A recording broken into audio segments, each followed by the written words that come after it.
Ayan, hi guys, Mami Park is here. So sa mga due to public demand, ilalagay ko na po yung mga store diyan sa ating video at i-search na lang po sa Shopee lang po, okay? Pero bago ko naman po yan ibigay, manood muna tayo, magkaroon muna tayo ng shoutout and advices sa ating mga manonood. Maraming salamat po talaga. Napakarami ko natatanggap ng mga good feedback. Alam nyo guys, sobra ako tuwan-tuwa. Alam nyo, kahit hindi masyadong marami yung views, actually, marami na din para sa akin yung mga views. Tuwan-tuwa ako naman pag may nagko-comment. Kinikilig ako pag may mga nagko-comment and may nanghihingi ng advices. So, dahil dyan, magsha-shoutout tayo and bibigyan natin ng advices. Yung ating last video na Startup Capital Return of Investment. Okay, kung paano ba ang ating starting capital ay itatala natin sa personal nating notebook at kung paano natin mababawi ito. Kung kailan natin mababawi, kung paano natin babawiin. So, iyan po guys, disclaimer, para po iyan sa aking diskarte, para po sa aking yan na pagtatala. So, kung meron kayong ibang paraan at sa tingin nyo naman it works for you, stay, stick with that, no problem. And if you want naman na gamitin yung mga discarding ina-advise ko sa inyo, then do it, walang problema. Okay, so let's shout out to Mama Lonzi of W of Kuwait. Ang gaganda daw ng mga accessories, Sabi naman ni Time06. Dumating ako sa point, nag-ipon challenge ako kasi nakita ko lang din sa ibang vlogger. Natuwa ako, pero nakakagipit din pala ng sarili. Tapos nag-comment siya ulit, sabi niya, nagbe-blurred yung paningin ko guys, wait lang. Nagbe-blurred. Yan. Sabi naman po niya ulit, ay nito ko lang siya pinanood. May mga tinangkilik akong vlogger na kasari na na-frustrate lang ako. Ewan ko ba, bigla akong nagmadaling maging stable. Pero simula pinanood ko tong si Mami Park, napakalma ako. Ayan. So maraming salamat at napakalma kita ma'am. At baka kasi minsan, may mga hindi kumakalma, alam nyo na, kung mag-comment na lang. So maraming salamat po at napakalma ko po kayo. Ayan. So struggle na naman ako dito. Medyo tabingi ang ating tsura ng Mami Park, Okay lang, Kaya naman, mag-lipstick na lang tayo para maganda-ganda naman ating aura. Ayan. Kanina nga pala guys, bumili ako ng itlog. Total of, ilang total ba yung itlog na nabili ko? Isang 15 plus 10 plus 6, 31 tray na itlog. Ang dapat po kailangan ko sanang bilhin ay 48 tray, kaya lang, kulang pala dala kong pera, konti pala dala kong pera. So kaya hindi ako nakabili dahil nga kumuha lang ako ng tricycle. Kasi wala po yung nagdi-deliver dito, guys. Parang wala daw ano ba tawag doon? Wala daw harvest pa. So siguro sa backyard siya kumukuha ng itlog. Although maganda naman yung itlog niya kapag dinideliver sa akin. Yung mag-asawa, guys. Pero ayun nga, hindi na ako pag hinintay ko pa sila, walang mangyayari sa atin, So, ayan. So, itsura ng Mami Park. Ayan. Diba, minsan nasa pag-aayos din natin kung paano tayo gaganda, Okay na yan, ganyan na lang, Nahiya naman ako sa inyo. Ayan. So, yan. Kasi sa isang linggo, guys, talaga, pag consistent na hindi ako nauubusan ng itlog, nakaka-53 na ako na itlog sa linggo. Ayan. So, yun nga yung sabi ni Time016. Tapos meron din, nag-comment din to sa akin sa FB, guys. Nag-comment din siya sa akin. Na sabi niya, Mami Park, naglagay pa siya ng links. Nag-comment siya sa isang post ko sa Mami Park na FB ko. Sabi niya sa akin, Mami Park, nag-update si 4S Vlog sa tungkol daw sa Merrimart. Guys naka-move on na tayo sa Merrimart. Pero syempre, pagninilayan natin. Okay, so, pinanood ko. Actually, ayoko nga pindutin yung link kasi baka mamaya scam. Kinabahan din ako. So, nung pinindot ko na ako kay 4S Vlog na napunta ako dun sa, parang, ewan ko kung reels ba niya yon or story. Basta napunta ako dun sa FB niya. And then, meron nga siyang update kay Merrimart na nilimit na daw yung pag-o-order na instead na sa isang araw, gumagawa siya ng order na 10 transaction, 10,000 and then 10 times everyday na transaction. Kasi ang habol niya dito ay para makakuha siya ng murang bigas na pa-promo ni Merrimart. Kasi nga 20 pesos per kilo lang pumapatak. So here is the thing. So, bakit si Merrimart kaya niyang ibigay yun na 20 pesos per sako lang? And then maganda pa daw yung klase ng bigas. So kasi ayan yung mga bigas na under regulation na hindi po pwedeng ay sa mataas. And then yan yung mga, kung paano nakakakuha si Merrimart ng bigas, na magtataka ka naman kasi ang dami nahihirapang maghanap ng bigas, tapos ang dami niyang stock na bigas na ibibigay niya ng mura. So, tapos ginamit nga niya sa promotion. So yan, yung gastos nila sa promotion, ano yan guys, dinedeclare kasi yan. Pwede kasing i-declare natin sa BIR yung ating mga expenses na halimbawa ay mga promotions natin, pwedeng i-declare yan. However, kasi sa part ni Mami Park, ako po kasi 40% optional standard. Ibig sabihin, less than 40%, more than 40% ng aking gross ang maging kalabasan ng aking expenses, dun pa rin ako sa 40% lang mag-i-stick. Ganun po yon sa BIR. And yan po kasi ay ang tax due natin ay 3% non-VAT. No? Si batable na yun eh. Kaya ang ipipiliin talaga nun, kapag batable na, pipiliin talaga nun ay yung itemized. Pag sinabi naman pong itemized, talagang i-declare nila lahat ng expenses nila. No? So, including na doon ang expenses na pwede natin i-declare ay ang promotional budget natin, yung mga discounts and promotions natin. Okay? Sa naintindihan po ba? So, hindi talo si Mary Mart doon, no? Hindi talo, kabig pa siya doon sa totoo lang. And then, ang sad part nito, ang downside nito, yun nga, naka-under contract ka na 280K monthly na i-purchase mo, pero hindi ka pala naging aware doon sa mga possible changes na pwede nilang gawin, no, upon or within the contract na isipin mo. Instead na makakuha siya ng maraming bigas for S-Vlog, ay nakakuha lamang ng ilan at yung pagpupurchase. And then, when it comes dun sa mode of payment, no, so yun yung mahirap na hindi ka na hindi ka naging aware na ganoon. Anyways, wala naman tayong ina-against dun sa mga people na pumasok sa ganyang kontrata or kasunduan. It's just that, yun lang yung pinaka-downside na kapag nagtaas ng presyo, maaaring pagtataas ng presyo, ang nagiging, pwedeng maging dahilan, parang katulad ni Sir Ricky Añuevo, yung sinabi niya na ang mahirap diyan kapag tumaas yung nagtaas ng presyo si Ricky Añuevo ba yun, yung nag-comment nung minsan sa vlog ko ng Merrimat, na kapag nga daw nagtaas ng presyo, mahirap na nakakommit ka sa kontrata. And then, yun, tulad niya, nagbago, no? Minimum of 25,000 lang. Parang 2 transaction lang yun per day, no? So, 2 sako lang yung makukuha niya. Na instead na nagagawa niyang magkaroon ng 10 transaction, and each transaction worth 10,000, dahil yun yung minimum na itatransact mo para makakuha ka ng isang sakong bigas na 20 pesos per kilo ang halaga. No, na naibebenta nila ng 30, 35 or 40 man or whatsoever kung magkano man. So, yun yung downside. Kasi marami talaga sa mga nag-go kay MM, ay yun ang habol. Dahil nakakuha nga ng murang kilo ng bigas. Marami talaga, no? We should admit it, no? Kahit ako, yun ang magiging advantage ko, yun ang magiging benefits. But, paano yan? Nagpapabago-bago. Paano kung dumating dun sa point na 1 transaction ang limit per day na lang?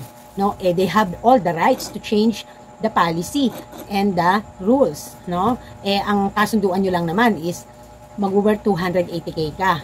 Now, purchase monthly with nakuha mo yung renovation program nila. So, talagang for me, talagang no talaga ako doon, no, pagdating doon. So, nahapyawan lang naman natin. May nagbalita sa atin, si Tyne 016. Pati sa FB, sinundan ako. Naloka ako. Winnie07, ayan, thank you daw, Mami Park. Na-apply na daw nila yan. Si Leonida Akitara. Guys, talagang nalalabuan ako. Buti na lang natatouch screen ng laptop ko. Teka, para lumaki siya. Plaxi Duran 8425 na sabi niya kung pwede daw ba na maggawa ako ng video na tungkol doon sa paano dinedispose yung mga expired na mga items, and then ano daw ba yung ginagawa ko sa mga malapit ang ma-expire, ano daw ang execution na ginagawa ko dito. No, nagkaroon na po ako ng vlog niyan. I-search nyo lang po, nandyan lang po, punta kayo sa channel ko, tapos scroll down nyo lang po yung aking mga titles, nandun na po yung aking mga ginagawa pagdating sa expiry.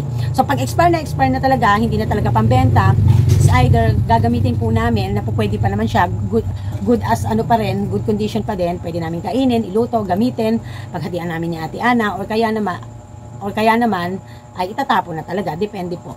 And then, sinasama na po namin yan sa losses, no? Ano na po iyan? Matik po iyan ay naka-count sa losses namin. Tapos, kasi pag monthly, inaano po namin yan, inaawas sa aking mga financial report. Okay? So, Mama Neng's Vlog, 3587. Ayan. Sabi ni Mama Nengs, Mami Park, may bala ka pa bang isarado ang store mo? Kasi naalala nga niyan na magpapagrills ako. So, sa totoo lang, napakalaki talaga ng advantage ng maganda ang sales ng open ng store. Kasi malaya talaga yung mga nanay dito na makapili at ang mga suki ko. So, dahil dumating na naman na si Daddy Park and he tried to stay for good na, kahit pa paano safe na kami, may lalaki na kami. And lagi na kaming nasa front ni Ate Ana kapag kayong busy, lalong busy moment. Kasi, kami na yung nagbebenta, si Daddy ang nagkakaha. So, ang kagandahan, si Daddy magaling sa pagkakaha, magaling magsukli. So, nabawasan yung aming trabaho. And then, di na namin minsan kailangan umikot kasi siya na yung mag-aabot sa amin ng mga items na nasa upright freezers namin or refrigerator. Yun. So, but for the safety, for yung Mama Nengs, sumunod ka muna sa asawa mo. But kung if you think na you are ready enough for the new transition, pwede naman, no? So ito yan di ba? I-relate natin doon sa ano. Pagka inabil mo yung kay Mary Mart na renovations, mas maganda yun na kung open yung tindahan mo hanggat maaari. Kasi yun kasi yung essence ng mga gondola na kaya mo yun inilalagay na pag ganun. Kasi nga, it is like a mini mart na yung mini mart ang essence niya na ibig sabihin, pwedeng makapili ang tao, no? May freedom na, or yung parang, nakalimutan ko yung term doon So, pero kapag ka-close ang iyong tindahan and you have that, siguro, you have that, you have that renovation, tapos close naman ang tindahan mo, ang transaction mo din naman, sa bintana. Parang siguro hindi siya ganun ka-advisable. Kasi, pwede naman yung ganun lang naman yung na kung ano yung nahandun sa tindahan mo. Gagandahan mo na lang yung display na yung visible sa paningin ng mga tao. So, eto guys wala nang issue. Inaano ko lang guys. At wala naman talagang issue for me. Binibigyan ko lang kayo ng, mas mapagninilayan nyo yung decision. Okay? So, kung i-close mo lang din naman ang tindahan mo and you're going to have a renovation ng kukunin mo yung gusto mo ma-avail yung renovation ni Mary Mart, much better na wag na lang, 'di ba? And at least may freedom ka pa na maka-purchase ka kahit kaninong supplier. Pero kung you're planning to open your store na yung talaga nga maging yung mga walk-ins, walk-through ang iyong tindahan, actually sa tulad ko, dapat nga yung ganun na renovations ang meron ako kasi walk-through ang mga tao dito Kaya lang, hindi nga ayoko kasi pwede naman nakaka-okay naman kami ng ganito na napoprovide naman namin. So, yun lang, a piece of advice, okay? So, kay Mama Nengs Vlog naman, dahil hindi naman siya mag-aabil ng Mary Mart, gusto lang niya talaga malaman if gusto niya mag-decide kung gusto niya kasi pong i-open yung store niya, yung katulad ng style sa akin. Yung asawa niya ayaw, gusto ng asawa niya close pa rin para safe, no? For now, siguro, kapag ready na talaga ng more level up yung store, i-go mo. Kasi po, ito pa isa, kapag po kasi open ang tindahan, yung talagang mas marami ang responsibilidad. Bakit? Kasi you looking after always sa mga customer dahil sila lang yung namimili. Hindi mo alam kung may nagpupuslit na ng may nagsha-shoplift. Hindi katulad ng close, doon lang ang transaction sa labas, mas safe dahil ikaw yung naglalabas mismo ng items mo. So, sa amin naman dito, kasi may tindera naman ako at saka kung talagang matataas ang demand, pwede naman akong kumuha ng another tindera. Tulad dati naman, 2 tindera ko, So, ganun lang, Ayan. Mas more may more of a responsibility talaga yung pagbabantay. Mas bantayan kapag kaganyang walkthrough. Kasi nga, yung sa shoplift, yun ang iiwasan natin. Okay, so Ellen Pilar, ayan, si Clarissa Aragit, si Sweeties Vlog, maraming salamat po na binabalikan niyo po yung video ko. Si Nancy Uila, thank you po. Si How to Do It, yung nagtanong na kung paano nga raw ba yung halimbawa nagbaba siya ng paunang kapital na 50K, paano niya isusulat sa kanyang tala, so mas pinili natin yung personal na pagtatala na topic, hindi tungkol sa BIR, which is tala mo lang, nang sa ganun alam mo kung alin yung mga babawiin mo para sa iyong yun yung startup capital mo at kung kailan mo mababawi yung iyong return of investment. Okay, Jubilin Bagayo 9077. Thank you, Ma'am Juby. User -CD 5WHMW 6Q. Galing talaga ni Mami Park talaga na lagi po ako nanonood ng video nyo. Ano ba yung mga pangalan nyo? Palitan nyo na. Ang hirap basahin. Ayan. Ricky Anuevo. Hi, Mommy Park. Same method of my wife. Wala siyang ipon-ipon challenge. Kinukuha lang niya yung weekly net income niya, which is pwedeng-pwede, no? Ayan. As long as hindi naapektuhan ng ating tindahan. And, syempre, maayos yung ating, pagpipinancial, natin, yung financial statement natin, personal. So, ayan, magkapares kami ng wife ni Sir Anuevo. And nagbago na rin siya ng profile, no? Nagpakita na siya ng face lock dito. Formal na formal si Sir. Ayan, nasa abroad si Sir, eh. Ayan, Sheila-UTHTN. Hello, Mommy Park. Sa'yo ako nakakuha ng mga ideas na siyang ginagamit ko ngayon sa tindahan. Dati ang tinda ko lang, fishball, kikiam, tapos nadagdagan na higit sa lahat tindahan ko. May nadagdag, and then higit sa lahat daw, sa tindahan daw niya kinukuha yung allowance ng anak niya, na ngayon ay third year college taking up nursing. Medyo naiipit ang tindahan dahil kung hindi naman biro ang gasto sa nursing, pero fighting lang, Mommy Park. Ayan. As long as yung tindahan, hindi baling matight ng konti. As long as yung tindahan, yung needs ng tindahan to provide the customers, walang problema doon, na-maintain. Okay, ganun talaga. May purpose tayo may goal tayo. No? We have a business for why we put up our business. Ano ang ating purpose? So, kung ang purpose lang natin is just to have that at nagpapagod tayo, wala naman tayong paggagamitan, no? Anong sense, 'di ba? So, kaya tayo nagnegosyo kasi gusto nating makaipon, magkapera, mabili yung mga gusto natin. So, that is one of the reason yung being a parent, and then you having kids na nag-aaral, and ang awang ating pinutap na tindahan ay makatulong man lang kahit pang allowance ng mga anak. Ibig sabihin, may silbi ang ating hanap buhay. Okay? Ayan. So, Janet Capillo, Yalmar said, ayan, simula nung napanood daw ako ni Ma'am Yalmar said, 2018 pa, ina-apply na raw niya sa daily sales. Ina-apply na raw niya yung daily sales daw na ginagawa ko na pagtatala. Ginagawa din niya hanggang ngayon. Ayan. Ginagawa ko rin hanggang ngayon at ginagawa din niya. So, nakakatuwa. Sabi ko sa inyo guys, noon pa tinuturo ko na talaga yan.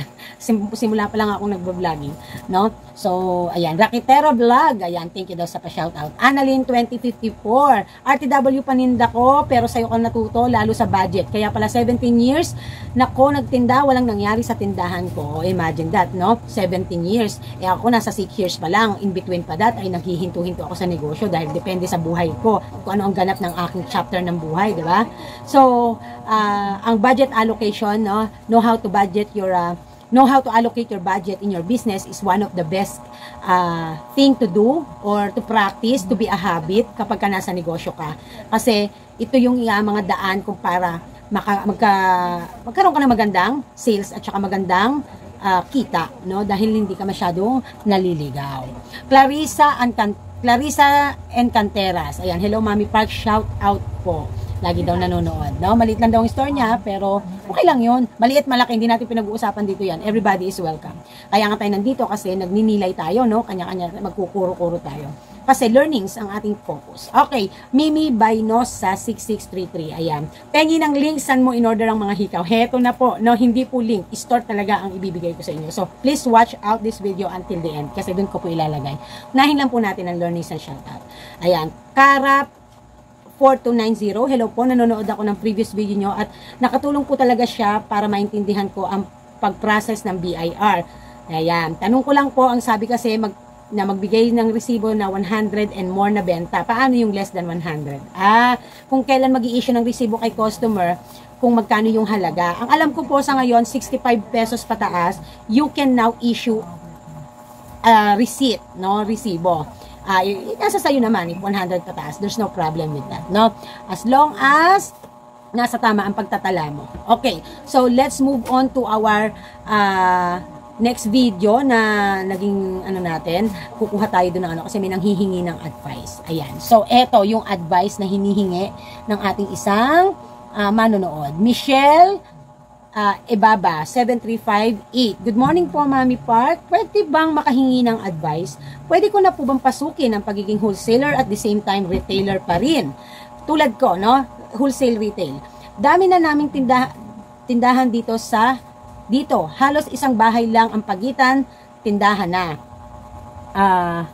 Pag nag-wholesale sa amin, nasa 100 wala pang nag-wholesale sa amin. Nasa 100 mahigit ang household dito sa amin.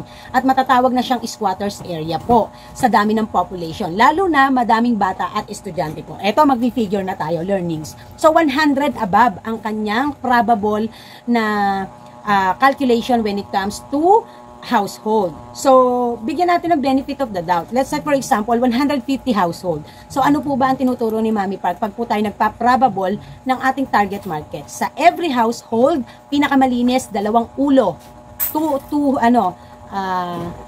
Two heads per household ang ating kwentahan. So, kung 150 na household, meron tayong target na 2 customer doon, ita-times natin sa 2, which is 300 ang target natin na customer. Pero iyan, dahil may existing na kalaban, may existing ka nakakompetensya, hindi yan mapupunta lahat sa'yo, syempre. So, meaning, mahahati pa iyan. Ngayon, kung sa araw-araw, paano mo makukuha ang mataas na porsyento ng sayo lamang? Dikit-dikit ang tindahan. So it is like same scenario in my part or in my case, no? So pwede mong gamitin 'yan kasi dahil marami ang existing na kalaban, so ano ang magiging mo na lang, magpa-price war kayo. O sino tatagal sa price war sa inyo? So mas maganda pasukin mo ang wholesale, pasukin mo ang retail. Ngayon, dahan-dahan lang. Hindi lahat ng items agad-agad i-offer mo. So, yung mga fast-moving products, yon ang pwede mong i-offer ng wholesale price. Paunti-unti. Hanggang sa matutunan mo, malaman mo, makapa mo, kung ano pa ang mga mas gusto nilang maging wholesale price mo sana. Tayo huwag masyadong maingay. And then,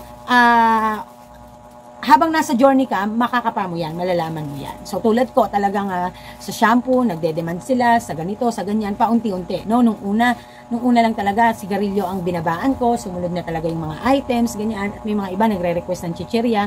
Kaya lang, hindi ko pa magawa ng talagang bugso, kasi wala akong direct na ahente, yung magde-deliver dito. Kasi, isa po kasi sa mahirap na papasukin mo ang wholesale, ay yung kapag yung items mo, itinatakbo mo pa, ipinamamasahe mo pa, ginagasolinahan mo pa, para lang makuha mo. Ang maganda po kapag pumapasok sa wholesale, lalo na't maliit ang tubo sa mga chichirya na tulad halimbawa, diyan babawi ka sa dami na ang bibili sa'yo. So, kumbaga ba iyan, kailangan may ahente talaga. Wala po akong ahente. Jack and Jill lang ang ahente ko, no, under URC. Tapos, minsan pa lang magpunta. And minsan, di mo pa alam kung kailan pupunta. Tapos, may mga kukunin ka, wala pang stock. No, konti na lang ang natira. So, yun yung mahirap sa part ko na imbis na pwede na ako mag-start ng wholesale ng chichirya, ahente. So, isa yan sa mga factors na po pwede mong ma-consider, mapag-aralan. Mag-wholesale ka kung maganda na meron kang mga ahente. Nang sa ganon, iwas sa trabaho, sa pamimili, mas mababa ang presyo, mas makakatanggap ka ng mga promos and rollback prices pagka under ng ahente or distributor. And, syempre, yung permes na meron supplies ng mga items na i-wholesale mo. Kasi ito po yan, guys. Pag sinabi kasing wholesale at mabili ang wholesale sa iyo, ibig sabihin yan, kailangan marami ang stocks mo o marami ang pagbili mo, bulky or dozens, no? Papaano kung hindi stable ang supplies na makukuhanan o nagsusupply sa iyo? So, iyan po ay kailangan i-consider po natin. Hindi basta yung papasukin na lang natin, no? So, for me, Ma Michelle Baba, pag na-consider mo na yung mga yan, pwede mo nang pasukin paunti-unti. Huwag muna lahat ng items, paunti-unti. Mag-focus ka sa fast moving. Kasi, yun yung mas mabibili, hindi ka mai-stackan. Kasi baka mamaya, lahat ng items, hinulsale mo agad ng tira, hindi naman pala kabilisang mabenta yung ibang items, nag-stack ka, so matutulog ang pera, matutulog ang iyong puhunan, hindi ka basta makakaparuling. So, pag-iingat po ang desisyon na ito, no? Laging mag-iingat sa pagdedesisyon. So, kaya lagi akong trust the process. Dinadahan-dahan ko muna bago ako bubugso kung kinakailangan, no? Yan po ay napaka-importante na nalalaman natin, natututunan natin, naiintindihan natin. So, I really do hope na nakapagbigay ako ng magandang advice sa iyo at may na-realize ka, no? At sa ating ding mga manonood. Okay, Lord ZFW of Kuwait. Ayan. So, ano pa ba? Ano pa ba yung ating ayan, ihabol na natin guys, yung tanong ni Rakitera Vlogs na, bakit po kaya ganon? Tinuntahan ako ng JTI, tas interview, tas may binigay sa akin papel. May pupunta raw na babae sa akin, ipakita ko raw po yon. Pero mag 1 month na, wala pa. Pero nagdaan po sila dito, nagpunta sa kabilang tindahan. Yun lang ang hindi ko po alam, kasi wala po akong JTI ahente dito. 14M po ang aking ahente na nagsusupply ng mga products ni JTI. No? Tapos, sabi naman ni Remedios, hello Mami Park, meron na po ba kayong na-encounter or nabalitaan yung laman ng camel na mga ginupit na karton? Nagbukas kami kanina, 2 kaha, ganun yung laman. Actually, kasama yun sa isang rim na nabili namin. Now, eto ang tanong, sa ahente nyo po ba nabili yan? Legit po bang ahente ang nag-supply po niyan sa inyo? Kasi I never encountered that. So, yan po ay siguro baka mamaya peki yan or kaya naman may gusto sumabotahe sa produkto ng Camel dahil napakalakas po ng Camel sa mga iilang-ilang mga lugar. Tulad ko po dito, nag-stock up po talaga ako niyan dahil tinatangkilik dito. Now, hindi ko po na-encounter yan and i-report nyo po yan sa JTI. No, at kung sino po ang nagsusupply sa inyo nang sa ganun ay magkaroon po yan ng action o kaya ireklamo nyo mismo dun sa nag-agent sa inyo. Okay, so kung naman doon sa mga binilhan nyo na kung saan nyo binili yan na supermarket or whatsoever, yung resibo itabi nyo and syempre yung product ay itabi nyo at ipakita nyo. Okay, kasi hindi po dapat ganyan. Okay, masama po sa kalusugan yan. Masama na nga sigarilyo, lalo pang sasama kasi karton ang nasa loob, no? So yun lamang po. Okay? So, medyo madilim lang dito sa part ng opisina, guys, ha? So, nakikita nyo to, guys. MP nakalagay. Kita ba? MP1, no? Ibig sabihin ng MP1, naglagay ako ng code, tas 200. Ito yung design niya, no?